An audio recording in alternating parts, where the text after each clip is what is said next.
That was I was very glad to talk to him, especially in Rwanda. He knows all Rwanda. So I wanted to just start with the language of Rwanda to say Muraho abantu bose turi kumwe muri IRC ndishimiye cyane kuba hamwe namwe kandi ndishimiye Imana rwose kuba hamwe n'inshuti wanje n'umuvandimwe wanje Beatrice. It's okay. Can you translate? Yes, translate. I just said that my name is Jed Augustine. Hello everyone, we are together here at the IRC. I'm happy to be together with you and happy to be together with my sibling, my muvandimwe, Beatrice. So it's really a privilege for me to be here and to be with you, Beatrice. So obviously I served in Rwanda. I served in the southern province. So I was born and raised in Atlanta in the city of 100 hills, and I went to the land of 1,000 hills, so an upgrade by 10.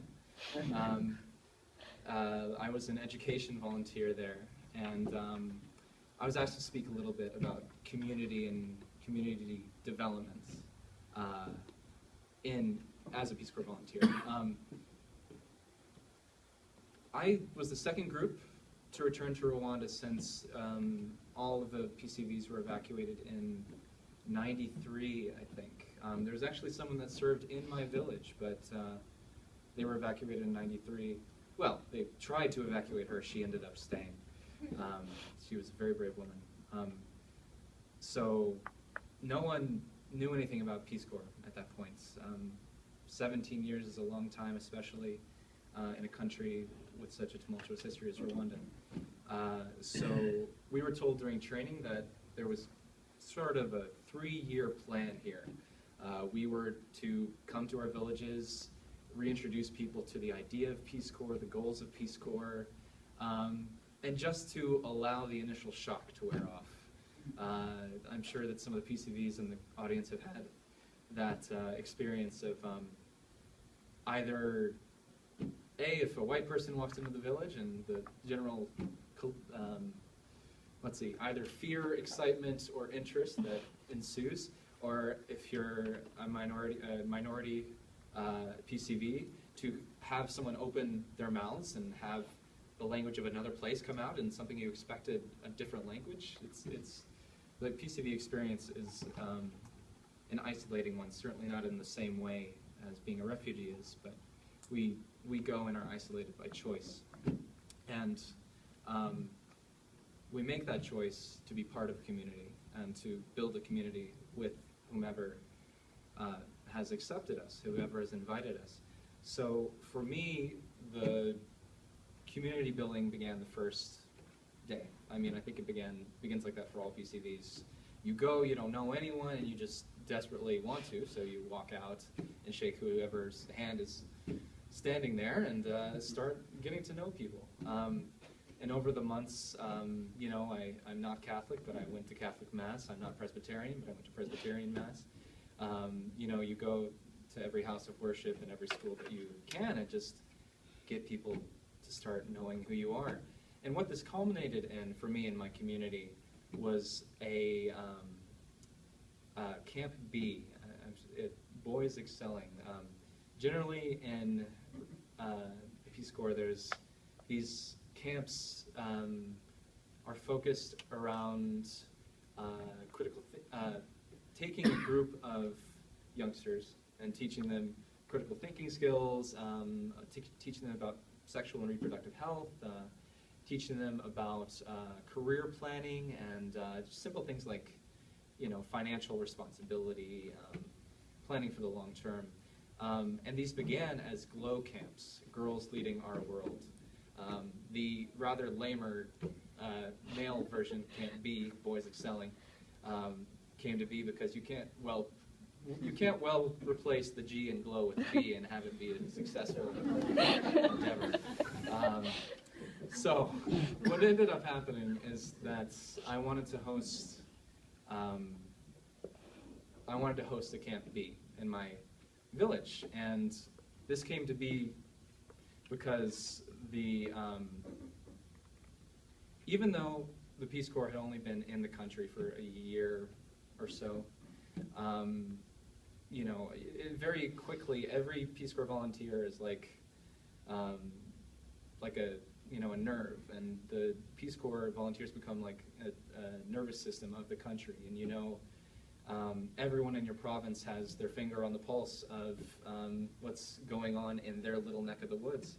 So our southern province got together, and we talked about what would be the goals of this camp, how many students from each school each PCV could provide, and then the community work began once the PCVs had decided.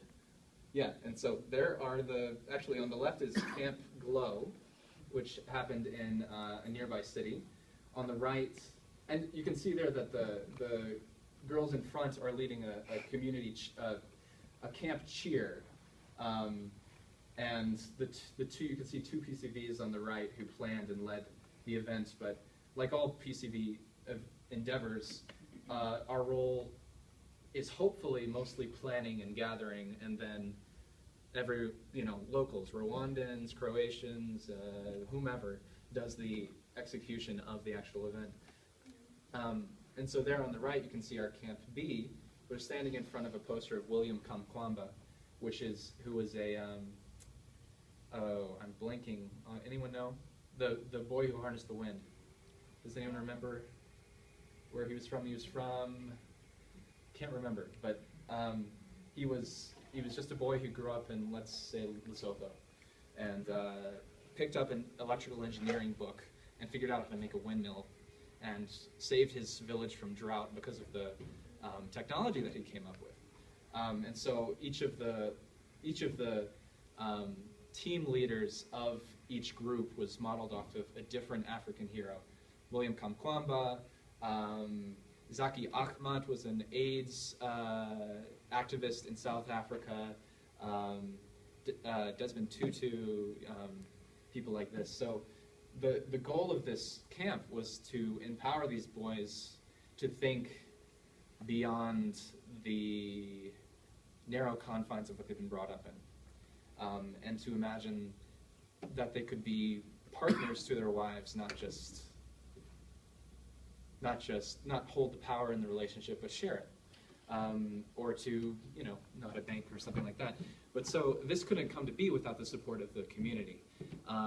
What happened was that I was able to use all of the connections that I built up over a year and a half of service, and go to the Catholic Church and say, we don't have any spoons. We really need some spoons. Or go to the Presbyterian Church and say, let's see, they provided us with soccer balls. And to the school that was behind my house and say, we want to have this camp, and here's the idea of it, and would you be interested in hosting it? And then I was able to use my friends in the community, my closest friends, to help me figure out, okay, who are the big shots that we have to go to and get their approval, their input, and inform them of what we're doing, so they don't see suddenly a bunch of Americans descending on the village and a bunch of kids and get worried about what's occurring. So this experience of being able to lead this camp and being able to build up the community and unite all these different parts of it was a direct result of of my training as a Peace Corps volunteer, and of the willingness and imagination of not the whole community, but a few individuals within it that were willing to strive for something new and different and better. And so, yeah, in conclusion, I'm happy to be part of this community, and hoping that we can get some Rwandan drumming circles going, something like that. So, thank you.